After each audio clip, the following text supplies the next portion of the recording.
Kinachosumbua tamaa,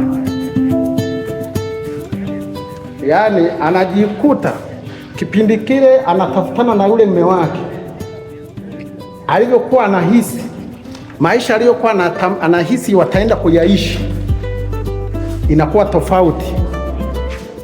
Kwa hiyo zile tamaa, hasa upande wa kina mama, zinawasumbua.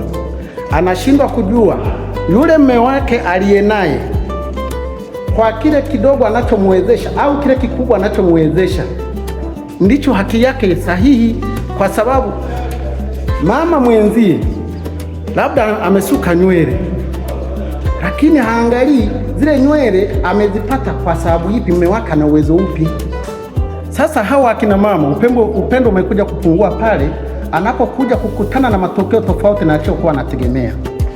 Mara nyingi mabinti wa sasa hivi wanaolewa, anapomwangalia kijana amevaa, ana suti zake au kadeti zake, anahisi hata mazingira ya nyumbani akienda kule yako vile. Sasa anaenda anakuja kukutana na kitu tofauti, maisha yanakuwa magumu. Lakini dada mwenzie ambao walikuwa wanatembea wote wanatafuta vijana wakiwa hawa wawili, mwingine mwenzake labda amefanikiwa, amekutana na kijana mazingira aliyokuwa anaonekana nayo mtaani ndio ameenda kuyakuta kule kwenye familia, anampa hela za kusuka nywele. Sasa yeye bila kuangalia kipato cha mume wake, uwezo wa mume wake, anatamani na yeye asuke nywele.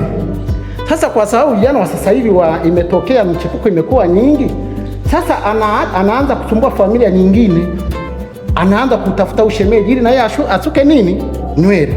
Na inapotokea akampata mtu wa kumwezesha kumsuka nywele, tayari ndio chanzo cha mgogoro na familia yake. Upendo kwa mume wake unafanyaje? Unapungua. Kwa upendo unaanza kupungua kwa staili hizo.